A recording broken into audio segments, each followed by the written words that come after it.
make one of his fiercest defenders as his nominee for the country's top law enforcement official. The announcement came as Trump made a triumphant return to the seat of American power that he grudgingly left 4 years ago, meeting in the Oval Office with President Biden and observing a decades-old tradition that he defied 4 years ago when he refused to accept his 2020 loss. It's reported that Ivanka Trump refused to meet with not Ivanka, that's Melania, Donald Trump's wife, refused to meet with Dr. Jill Biden, which is also a decades-long tradition during transition. Okay, President-elect Trump also today chose Tulsi Gabbard, a former Democratic Congresswoman, to become the director of national intelligence. Gabbard became one of his most enthusiastic backers. She was a lieutenant colonel in the Army Reserve who served in Iraq, and she has been a long-time critic of the foreign policy establishment. Her nomination is another sign that Trump intends to give top foreign policy jobs to supporters who are deeply skeptical of the effectiveness of U.S. military intervention abroad. And Republicans have some good news because today they have won both the House and the Senate, giving the GOP total control over Congress for at least the next 2 years and creating a friendly path for Trump's policies. The GOP will have a majority in the 435-member House after defending enough seats in New York, California, and other swing districts that had appeared to be more competitive before Election Day than they ultimately were. And Trump addressed a jubilant House group of Republicans today, delivering triumphant remarks centered around his own victory. And he drew some laughter when he hinted that that Congress could pave the way for him to serve a third term in office. And Senate Republicans today also chose Senator John Thune of South Dakota to be their new leader, rejecting an outside pressure campaign from Trump's allies to break with the establishment in the secret ballot election. Thune, who is a close ally of retiring leader Mitch McConnell, has been critical of Trump in the past, but has worked to repair that relationship in recent months. And he assured senators in a closed-door meeting that he would work hand in glove with the new administration and would not butt heads with Donald Trump. And Robert F. Kennedy Jr. has questioned vaccine safety, fluoride in water, and other health matters as he campaigned alongside Donald Trump. Kennedy vowed to make America healthy again. Now, another thing Kennedy's sights are set on are a bright zero ring cereal that has filled children's breakfast bowls for generations. Robert F. Kennedy, who is fiercely critical of the federal government's handling of child health, including rising childhood obesity rates, has wrongfully and falsely claimed that Fruit Loops, yes, the beloved cereal Fruit Loops, sold in Canada, have just a few ingredients compared with those sold in the United States. This is the news of the day, and this is Areva Martin in real time, and I'm your host, Areva Martin. This is your one-stop destination for today's trending news, expert analysis, and my unfiltered opinions. In this hour, I am joined by two professors because this is the hour where we get to go a little deeper, where we dig behind those headlines. And one of the biggest headlines today is these comments, I should say, by Donald Trump suggesting that he might be in favor of reparations, but it's not for the descendants of enslaved. He's talking about reparations for victims of racial discrimination in education. And some folks read that to mean those victims, in his opinion, are white. So President-elect Donald Trump is suggesting that white Americans receive reparations as victims of racial discrimination in education.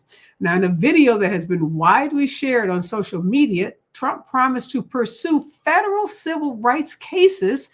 That would be Matt Gaetz initiating them as the new U.S. Attorney General.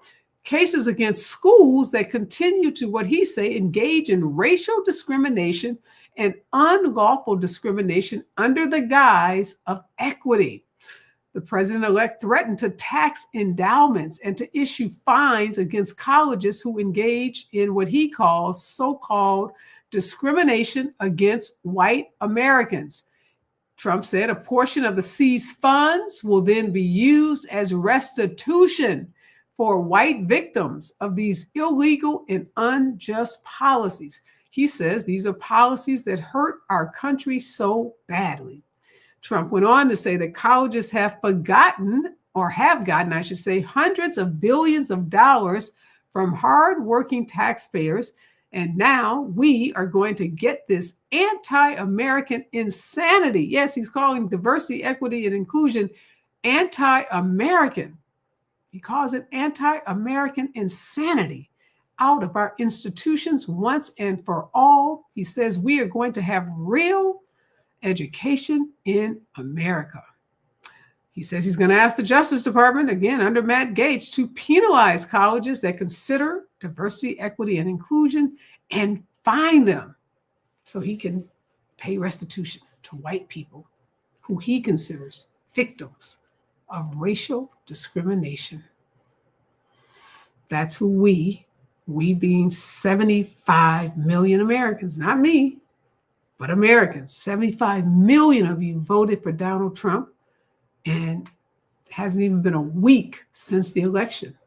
And he's already made it very clear that not only is he interested in addressing the harm done to descendants of enslaved people, African Americans who were ancestors were brought over to this country in shackles and enslaved and then suffered through Reconstruction and the Jim Crow era and decades of segregation and discrimination, and have used the Justice Department to fight against discrimination in the workplace and in public places. He says, no, that's over.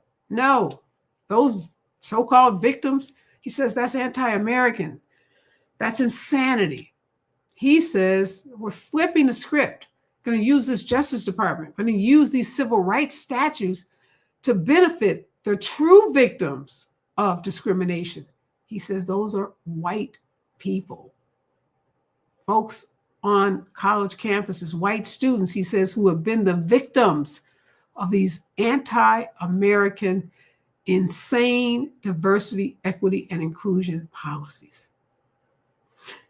Whew, that's a lot. That is a lot for me as a civil rights lawyer, as someone who has been on the front line fighting for reparations and restitution for victims, real victims of racial harm and racial atrocities, to be witnessing in this moment someone, not just someone, a president-elect that has the House and the Senate and the U.S. Supreme Court say that the real victims are white Americans. And he's going after universities and others who have harmed them, and he's getting them money.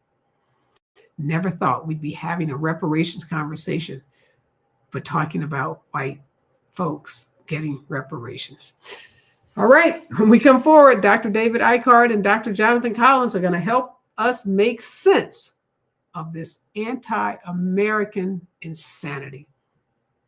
Donald Trump's words. Stay with us, KBLA Talk 1580, when we come forward. You're listening to Areva Martin in real time on KBLA Talk 1580.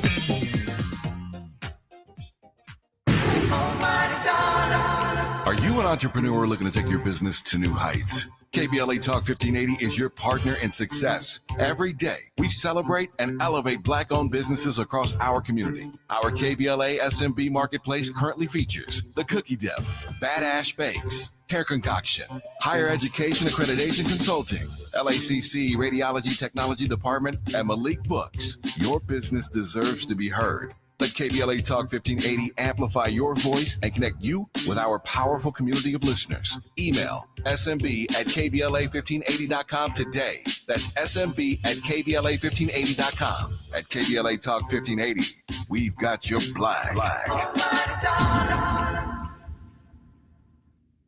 Here's another great reason to use the United States Postal Service this season. When sending a package, why venture outside? Ship with USPS for a true holiday ride. Want to stay cozy and warm? There's no need to roam. With free package pickup and labels printed from home. We have over 600,000 employees always in motion. And before you know it, your gift has delivered emotion. Spread the holiday joy this season with USPS's Enhanced Network. Learn more at USPS.com/holidayride. Whoa, it's you, the Capital One Bank guy. That's what they call me. Mind if I get a selfie? Yeah, sure thing. Say no fees or minimums on your Capital One checking account. Wow, that's a keeper. So, where are you heading? I'm off to spread the good news that Capital One helps people keep more money in their wallet with no overdraft fees. Oh, you're the best Capital One Bank guy. Hey, mind if I get a selfie? Sure. Say, Capital One, what's in your wallet? Terms apply. See CapitalOne.com/bank for details. Capital One NA, member FDIC.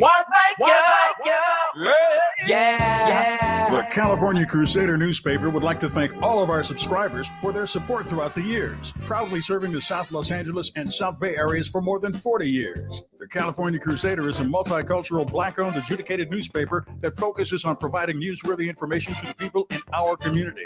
We're constantly looking for ways to assist businesses in our community to connect with our subscribers. We provide low-cost, effective ways to promote your business with our reasonable and affordable advertising rates. You can participate by suggesting, sharing, and submitting your stories on the California Crusader newspaper Community Share Facebook group page, or visit our website at cal-cruise-news.com. That's calcruisenews.com.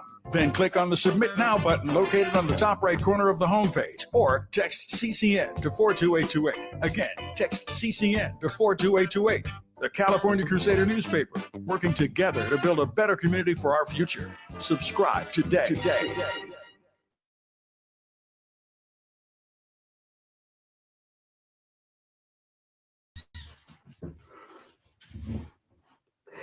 We are back. Dr. David Icard, good friend, professor of African American Studies at Vanderbilt University, is joining us, and Jonathan Collins, a professor at Columbia University, is here. He is senior advisor to the African American Research Collaborative, and I know he was on this network earlier today talking about some similar issues. I got to go to you, David Icard. Help us make sense. We are having a conversation in this country about reparations, and it does not involve folks that look like me or you or descendants of enslaved people. I mean, you know, what is the Black colloquium, right? Make it make sense, right? I don't think there's any kind of making sense out of this nonsense. But I will say, and I'm thinking about Andrew Johnson, who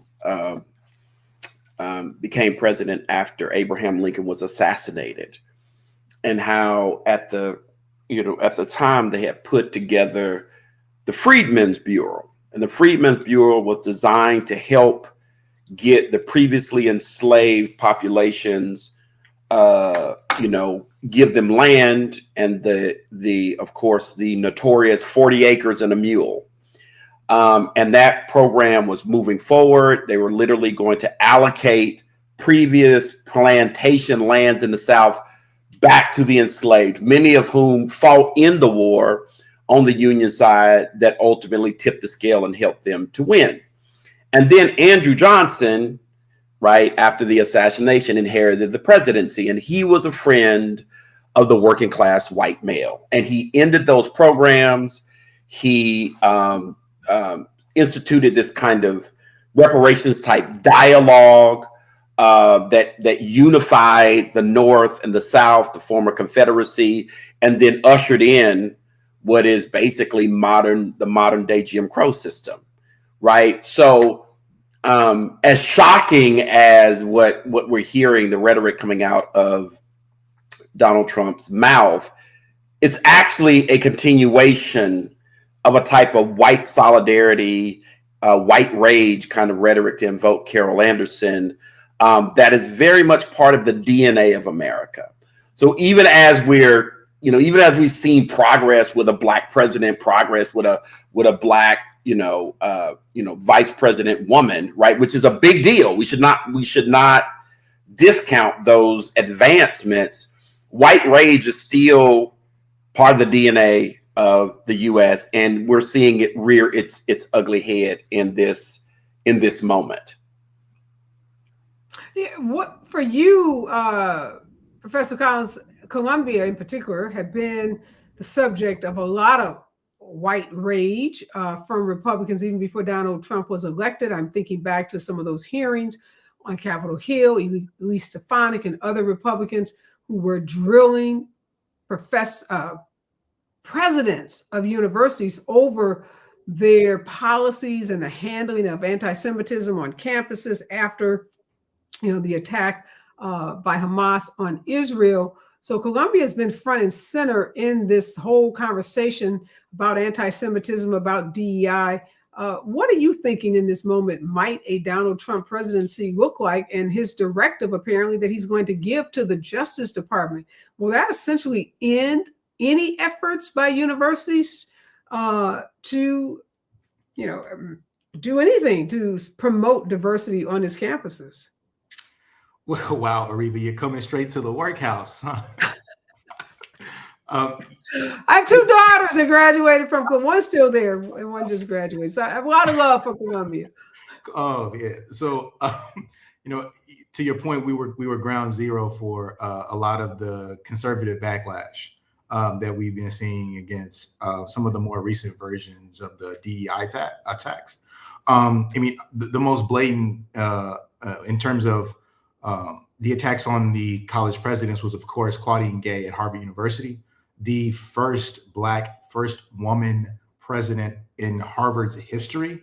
And, within months of her term, she was essentially pushed out and forced to resign. And, she was labeled as this champion of DEI initiatives. All of her work was completely dismissed. So I know this is about Columbia, but I'm going to talk about Harvard for a second. And so, because the Claudine Gay thing is really bad. So as a political scientist, I knew her work very well. I read her papers in graduate school. So Claudine Gay is someone who had published in the top journals in our field. She is one of the most prolific scholars, not of just race and politics, but of American politics, period, that we've seen in the history of political science. She gets tenured at Harvard. She works her way up to an administrative position as dean of the college, and then makes this historical sort of rise to the presidency, and then is completely discredited and labeled as a DEI hire, and becomes almost kind of a scapegoat for a larger conservative political push against Black academic leaders, especially Black women academic leaders, to where now, why would any Black woman want to take on a position like that? It's extremely scary. It's a literal invitation for a witch hunt. And not only is Claudine Gay kind of a scapegoat here, she becomes a part of the major playbook. So what we're seeing now with the hunt that President Trump is, or President-elect Trump, I still like to remind people, Joe Biden is still the president, okay? But President-elect Trump is initiating here is an attempt to build off of that. He sees political momentum to be gained on the backs of Black academic labor. And so, yeah, everything that we're seeing now, Columbia, Harvard, it should be terrifying to people. What does that mean? First of all, Professor Collins, that was the best pivot I've seen in a long time. You should go and get a law degree along with your political science degree, because that's what we do as lawyers. But I thank you for that. So, Dr. Eichart, what do colleges do? You both are Black men at predominantly white universities. You see how students already feel isolated. You see the microaggressions that students of color already experience on these campuses day in and day out. What do you even say to your students? Well, I remind them that we've been here before, right? This is. It just so happened that I'm teaching Carol Anderson's White Rage in one of my courses this semester, and it happened to fall on Election Day. And so in some ways it perfectly contextualized the moment, because she talks, her thesis in that book is that at every historical moment where you have Black advancements towards civil rights and equal rights, you have a backlash of white violence, white rage to try and circumvent that. So, so we have a Barack Obama 2-term president, and then we end up with a white supremacist like Donald Trump spewing all this kind of immigrant, xenophobic, anti-Black rhetoric, right? We have Biden elects the first Black woman, right? A woman of color to the vice presidency. Now we got Trump 2.0, right? Coming right down the pipeline. He's talking about reparations for white people. He's talking about diversity and equity and inclusion as being anti-white and all these kind of things. You go like, how do we have these huge swings from something that seems like such an incredible advancement back to this, you know, like throwback to, right, a Jim Crow era type of rhetoric?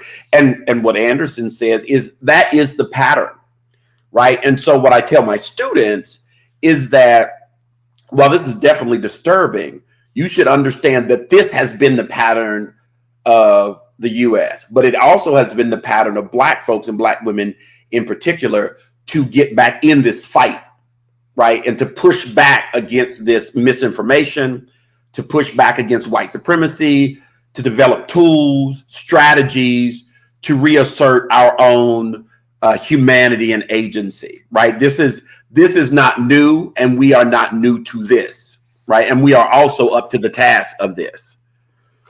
I hear you when you say it's not new, but Professor Collins, as a political scientist, you've studied, you know, these swings in our political, landscape as well. But does something feel different about this? Because this, I don't know, it feels different, and maybe it felt different for the people that were experiencing it in the 40s, the 50s, the 70s, 80s, or whatever period you were living through. But when you look at what happened on election night, not just the presidency with Donald Trump, but a full embrace of Republican policies and Republican leaders, a rejection of competence, of compassion, you know, of common sense governing, not just again at the top of the ticket, but even in some of these congressional races and these Senate races. Is there something different politically in this moment? Well, you have to look at the media environment that we're in. And so,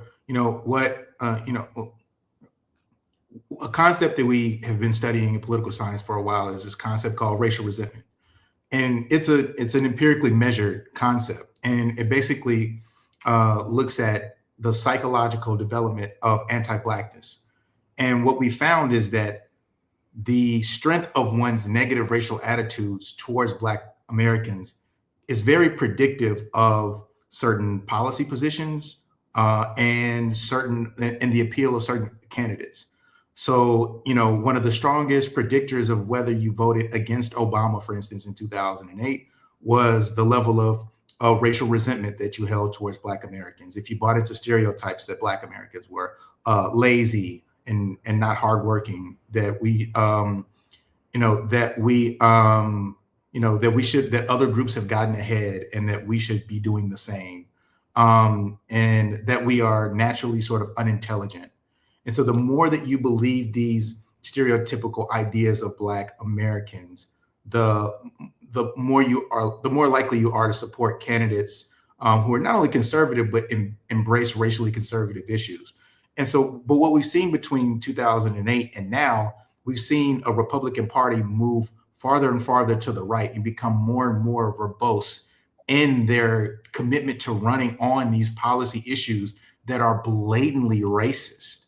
And so they're not relying on the more latent aspect of racial resentment. They're screaming from the rafters like, hey, we are here. They are a threat. And if you want to manage this threat, if you want to squash this threat, then you need to vote for us. And so it's just gotten more and more pronounced election cycle to election cycle. You interact that with the media environment. So, once upon a time, there was this sort of Walter Cronkite type era where Americans got their news from the same places. Now, if you are a radical conservative, you don't have to watch CNN. You don't even have to watch Fox News. You can get your hyper conservative, kooky conspiracy theory media sent directly to your phone without you ever having to have access to a cable network. And so these kooky information silos combined with already these latent racial resentment attitudes, this produces the kind of policy pushes that we're seeing right now. with the Trump administration. And I think one thing that's really bothering me is the convenient way that folks, liberal whites, I'll call them, the ones that Dr. King wrote about, are deflecting in this moment, Dr. Icard. There's a lot of deflecting going on. It's the economy. It's the messaging. It's, Democrats, didn't show up in the right places. They had too many celebrities surrounding them. They didn't speak the language of folks in rural communities. Kamala Harris didn't go on the Joe Rogan podcast.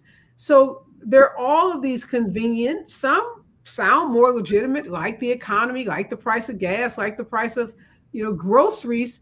And it gives people a convenient excuse for not having voted for either Kamala Harris or progressive candidates.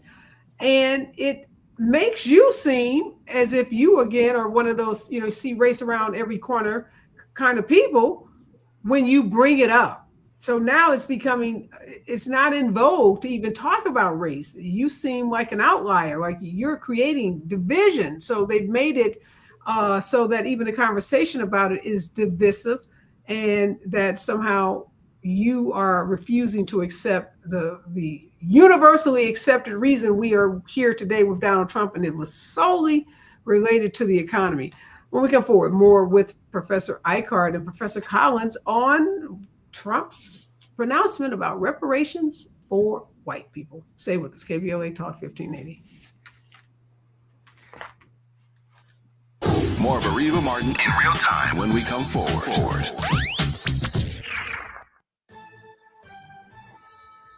I'm Amber Payton with 4 things you should know from BIN News. A hearing was held Tuesday in advance of a civil lawsuit against the city of Memphis filed by the family of a black man, Tyree Nichols. National Civil Rights Attorney Ben Crump, who is representing the family, says the focus of the $550 million lawsuit is to get rid of so-called police oppression units like the one 5 convicted former Memphis police officers were a part of. A House Democrat is introducing a resolution that underlines the 2-term limit for presidents. This comes after President-elect Trump jokes about the limit at a meeting with House Republicans.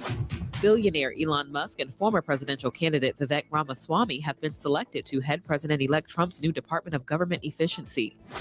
The FEMA worker accused of telling staff to skip hurricane-damaged homes with Trump signs claims it did not just happen in Florida. Former FEMA supervisor Marnie Washington, who is black, told podcaster Roland Martin she's being made a scapegoat. Get BIN News on demand 24/7 at BINnews.com. Get ready for major delays over in East LA as stop traffic is coming from Ramona Boulevard due to an accident blocking the left lane of the 710 South 3rd Street. Azusa has a crash involving a car that hit a bicyclist on the 210 West on-ramp from Citrus Avenue, which is currently closed until further notice. Sig alert remains back in Griffith Park as a stalled charter bus is still in the right lane of the 134 East before the 5. A 25-minute backup runs heavy from Hollywood Way, Alameda Avenue split. Elysian Park has a stalled big rig now cleared from the 110 North on-ramp from Stadium Way, with a slight delay over 30 minutes in recovery from the 10. Every day a child in poverty waits for a sponsor is another day of hopelessness. There are thousands of kids who've been waiting over a year. End their wait. Sponsor a child with compassion today. Just text the word radio to 83393. This is the KBLA Sports Minute with Ray Richardson. The second guessing aimed at the Lakers for drafting Bronny James is about to surface again. For some reason, the Lakers are limiting Bronny's G League participation to home games only. A decision was made to let Bronny play in the South Bay Lakers' 24 home games, but not the team's 26 games on the road. This means Bronny will not be playing in Friday's game at the Santa Cruz Warriors. The main reason Bronny was assigned to the Lakers G League affiliate was to give him more playing time so he can develop and gain experience. Limiting Bronny to just the South Bay home games defeats the purpose and raises more questions about special treatment for Bronny. Bronny's NBA skill level is still somewhat unknown. He needs to take advantage of every playing opportunity he can get in the G League. Somebody is not paying attention to reality. No debates, no speculation, just the info you need. That's your KBLA Sports Minute. I'm Ray Richardson. More news, opinions, and conversation when we come forward on KBLA Talk 1580.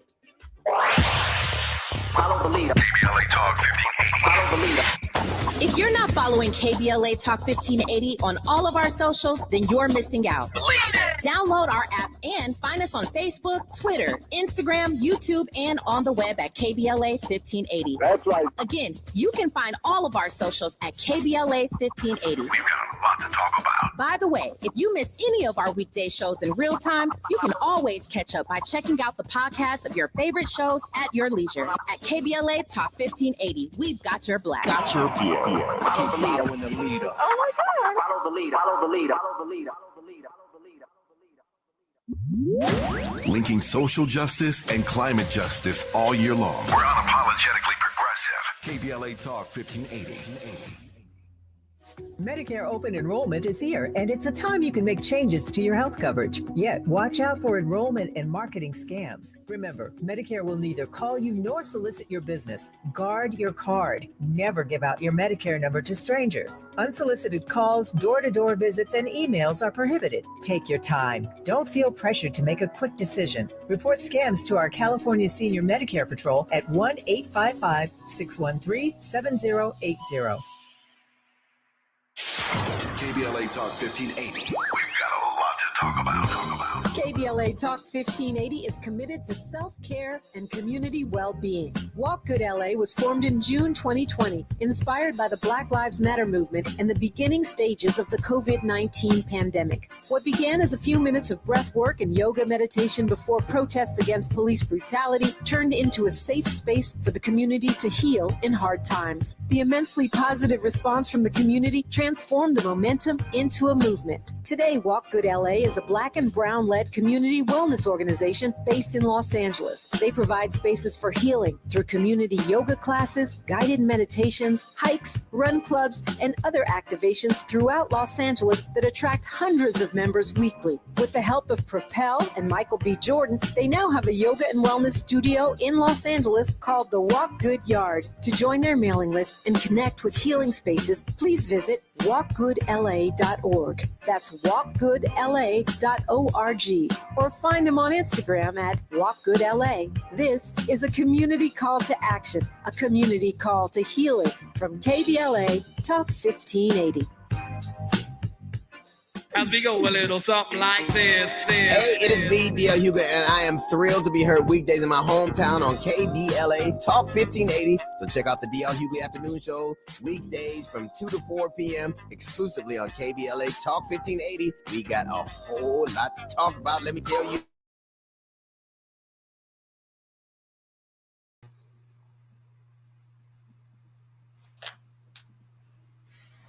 We are back, and Dr. David Eichhardt, professor of African American Studies at Vanderbilt University, is here, and Jonathan Collins, a professor at Columbia University and senior advisor to the African American Research Collaborative.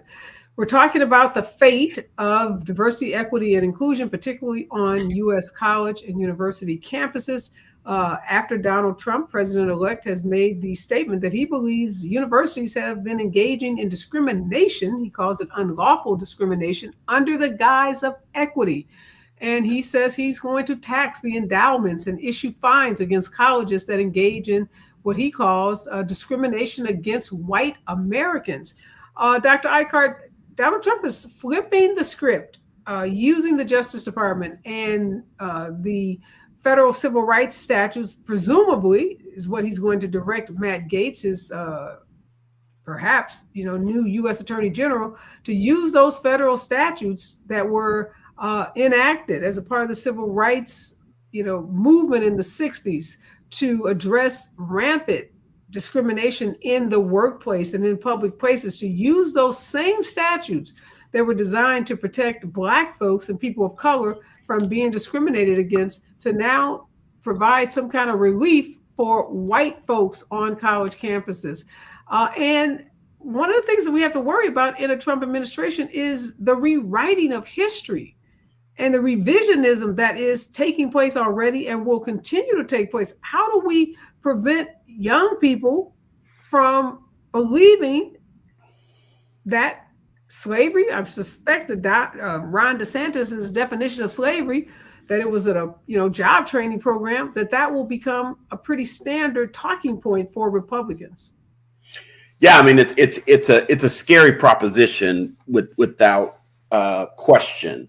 But I don't think we should have ever relied on an educational system that has always expressly had a kind of cultural indoctrination at its core anyway. My students come to me at Vanderbilt from some of the most prestigious high schools, private schools in the country, if not the world. And they don't know anything about Letter from a Birmingham Jail. They don't know anything about slavery. They don't know anything about, the Freedmen's Bureau. They don't know anything about Jim Crow. They have a very celebratory notion of Thomas Jefferson, who was a pedophile and said horrific things about, Black people as being animalistic and as such, as he was having all these babies with Sally Hemings, one of his Black slaves, right? They have a romanticized view of Abraham Lincoln, right? All of these people who have done quite a bit of harm to Black Americans, they have no clue. So they're already, right? This idea that somehow, they're getting ready to whitewash history. That's how history is already being taught. It's just going to be further reinforced. So I think it's up to us.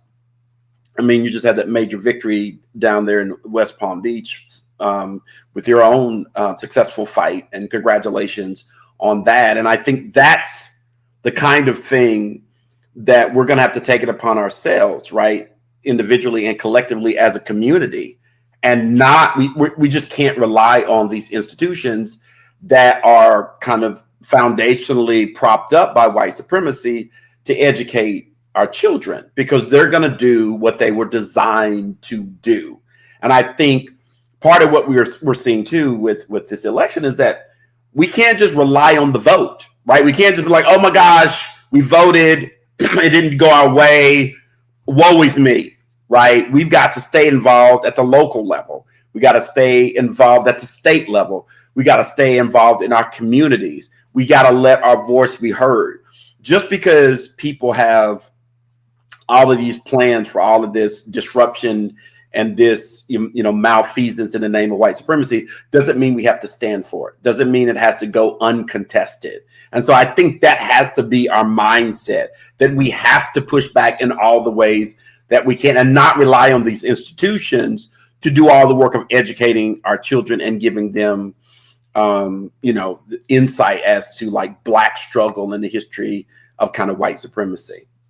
But that's a Herculean task, Professor Collins, in light of your comments a little earlier about the way we get news, the way news is fed to people and the different silos that people are in this country, because we saw that with this election. The false narrative that somehow Donald Trump was responsible for the stimulus check and that he was going to put money in the pockets of Black and brown people became a narrative that was, was pushed out, was disseminated and targeted to Black communities in particular. And it caught fire with some rap songs and some rappers and in the pop culture. And I was on a 7-state battleground tour. I went to all battleground states. I went to the big cities in those states, and I was talking to voters on the ground, and that came up over and over and over again, and trying to undo a lie, trying to get people to, respect the falsity of that statement. I would say I was not successful, and I consider myself a very persuasive, darn good, lawyer, litigator. But I just found myself frustrated because I could not break through that messaging that had been, just pummeled into people's head over and over again. So if they hear these messages that white people are being discriminated on college campuses and they are deserving of reparations, and that DEI is anti-American and that it's an insane policy and it's somehow undermining education in the U.S., I don't know if we can fight against the messaging and the many ways that people will receive those messages, particularly given the dominance of Republicans now in our body politic. Yeah, it puts us in a weird situation where I guess it's the new normal now, where as a Black American, you are in constant political conflict with people who are ignoring facts. And so, with for instance, with DEI initiatives. So for instance, Black Americans only make up about 20% of the population of college students across colleges and universities. Obviously, that is going to differ from college to college, from university campus to campus. You go to your elite colleges and universities, your four-year schools, that number shrinks even more. And then we haven't even started to talk about graduate programs. Black Americans only make up about 10% of the graduate student population across colleges and universities. We have more international students who are not from America enrolled in graduate programs in American colleges and universities than we do Black Americans. Yet the idea that these DEI initiatives that are happening on college campuses are somehow disproportionately benefiting Black students over white students. Again, the confrontation with facts is the most jarring part. And so when we think about what's happening politically, I think it's important for Black students to know in particular that your lives are being used for political capital. And that's the most frustrating part. It's that the more and more that they can spread misinformation about the idea that you don't belong on a campus, the more they actually experience electoral success in the ballot box. So,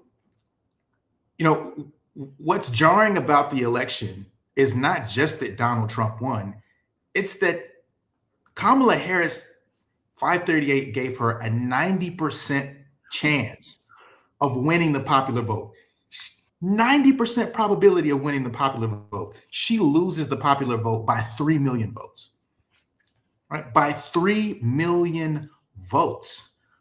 So that means that there is a critical mass of Americans who have bought into the concepts that Donald Trump is spewing. And what are the first ideas that he starts to talk about as soon as he becomes the nominee? He's talking about DEI on college campuses. He's talking about Black people don't belong in these spaces. We have to think about the implications of what that means. Yeah, and we know the numbers are small, but I would submit, Dr. Icard, they know the numbers are small. But a part of this is making sure that they remain small and not giving an inch for fear that people will take a mile. And right. The backlash in this instance is after George Floyd, this misconception somehow that, because books about Black folks were flying off bookshelves and companies were bringing in DEI experts, on the regular, and hundreds of millions of dollars was being pledged to Black-led organizations, a lot of which never, happened, was never transferred to those organizations. But just that outpouring of support and that at least willingness in that 6-month period to talk about a racial reckoning seems to me to be the response to that is, we can't even give an inch. We know you're only 20%. We know you're only 10%. You might be 5%, but we've got to keep that 5% so locked down, right? So discouraged, right? So demoralized. We cannot give that 10 or 20% any notion, any confidence that parity or equity is something that they are entitled to, or that they are owed in this country, or that they should even be fighting for, because, there's no secret about how few the numbers are on these campuses or in these jobs. But this fight, this conflict with the facts, I had that experience. I was doing commentary on the election on election night with 2 white anchors. And as I talked about the racism, the misogyny, the xenophobia, all the things that Donald Trump spewed and that he stands for, they would say to me, but what about those numbers? What about the economy? I mean, it was just like that. I mean, either I don't hear you or I hear you and I am purposely, intentionally, and willfully ignoring you.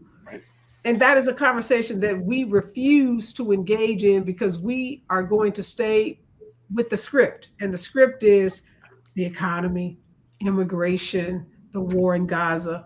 So all of these plausible explanations for why we were seeing this 3 million vote. And at that time, Professor Collins, and before all these numbers have come in, there was 16 million. I mean, the gap was humongous. It has closed substantially since a week ago. But when we come forward, we're going to continue this DEI conversation. Where is it going? Are we really going to see reparations for white folks, given how hard African Americans and descendants of slaves have been fighting in this country for reparations? Stay with us, KBLA Talk 1580. You're listening to Areva Martin in real time on KBLA Talk 1580. This season, Chevy brings classic pairings, cookies and milk, mistletoe and kisses, and your holiday plans and a new Chevy. Silverado 1500 gives you power and capability with 430 pound-feet of torque to haul your holiday tree. The Equinox EV and all-new Equinox, America's best compact SUV for new vehicle quality by J.D. Power, offer both confidence and style to see you through the holiday season. It's easy to see why Chevy makes everything better and brighter. Find your red tag. Get 0% APR financing for 36 months on select popular Chevy models when you finance with GM Financial. Chevrolet, together let's drive. Award based on 2024 models for J.D. Power 2024 U.S. Initial Quality Study Award information. Visit jdpower.com/awards. Offer available on all 2025 Equinox and 2024 Silverado, Equinox EV, Blazer EV, and Silverado EV models. Monthly payment is $28.60 for every $1,000 you finance. Example down payment is 22.2%. Must finance with GM Financial. Some customers may not qualify. Not available with lease and some other offers. Take new retail delivery by 12/3/24. Join the Black Hollywood Education and Resource Center for a great day in Black Hollywood. Friday, November 15th, 7 p.m. at the Regal LA Live Theaters, downtown Los Angeles. This is the opening night celebration of the 30th annual S.E. Manley African American Short Film Showcase, honoring Deborah Pratt, Lyndon Barrios, Janine Sherman Barrios, Art Sims, Dee Stevens, Gina Lemieux Davis, and Dr. Gloria Zervine. The weekend continues on Saturday, November 16th and November 17th with over 60 short films and industry panels on careers in Hollywood and directors on directing. Get your tickets today at bherc.org or call 323-957-4656. Again, 323-957-4656. See you there. That's bherc.org. KBLA Talk 1580. KBLA Talk 1580 reminds you, when we fight, we win. The Youth Justice Coalition is challenging America's addiction to incarceration and discrimination. YJC works to dismantle policies leading to mass incarceration, law enforcement violence, and the school-to-prison pipeline. Their approach? Transformative justice, community intervention, free LA high school, legal defense, and system monitoring. YJC promotes safety without relying on prisons. Their goal? Prevent system contact and help people exit the system through direct action, advocacy, and education. Want to get involved or need help? Call 323-235-4243. That's 323-235-4243. Join YJC in creating change. When we fight, we win. KBLA Talk 1580, your voice for justice. This is a community call to action from KBLA Talk 1580.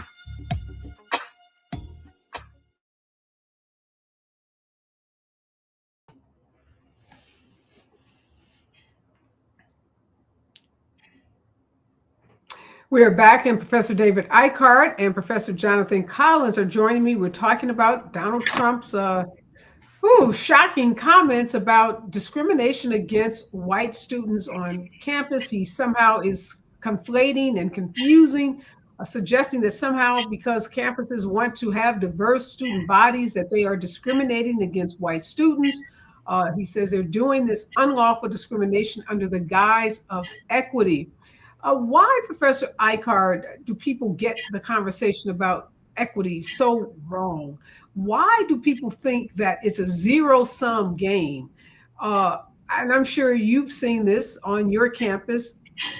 Increasing diverse students, the demographics of diverse students, whether they're students with disabilities or students from different ethnicities, doesn't take away resources or the learning experience or the opportunities for white students on campuses. But there's this belief that somehow if we increase the diversity of our student body, that somehow now white students are being discriminated against. I mean, again, as disturbing as, these,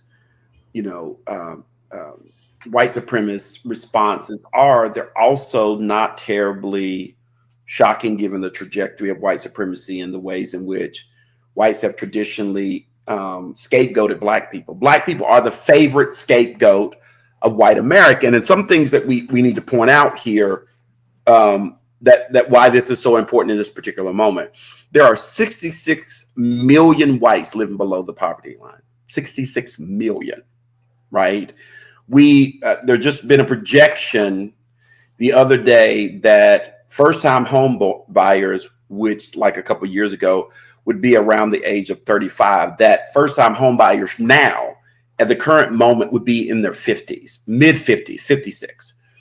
Wow. It's no longer the case that you can work in a factory and expect to own a home, expect to be in a nuclear family in which the wife stays home and you can have 3 children. Though that particular model, patriarchal capitalist model, which has for generations been the linchpin of white masculinity and patriarchy, is no longer. We've witnessed for the first time during COVID the life expectancy, particularly of white men, go down a year, almost 2 years, right? Also because of the opioid epidemic. There is in fact a major crisis going on. The numbers in terms of white men going to college are down. The evangelical churches, right, are seeing a mass exodus of white men because the evangelical churches reinforce the same kind of patriarchal capitalistic model that a lot of these white men are going to these churches and they can no longer fulfill them, right? That's why you see all this kind of obsession with, feminist studies and gender studies and transgender dynamics, the LGBTQ plus community, because it's all about reinforcing this kind of nuclear model, patriarchal model of white manhood, right? So what has happened is you're actually seeing white men in mass for the first time really having major financial struggles without a trajectory of how that gets repaired, right? And so what has happened is, again, Black people have become the scapegoat, not the Elon Musk of the world, not these corporate folks who are, just basking in historic profits and using all this excess money to just fly to the moon, literally, right? While people are starving, right? So the irony, right? The very cruel irony of all this kind of white propaganda and focus on Black people and what Black people are doing is that these rich white boys are fleecing white America, right? White America and all this talk about reparations is a smoke screen for white corporate America to continue to bilk poor white people, right? So the irony of all this, right? And again, this is not new. The irony of all this rhetoric is that it actually creates subterfuge for the continuing bilking of these very white communities. They're not going to find that somehow in this Trump administration, the groceries are going to go down and they're going to have some kind of boon in housing and boon in. See, people like yourself, myself, Brother Collins here, who own homes and have a certain kind of degree and make a certain amount of money, are actually going to benefit more in some ways financially from these policies, right, than a lot of these poor white people. I mean, that's the sick irony of this. If we're going to keep it all the way real.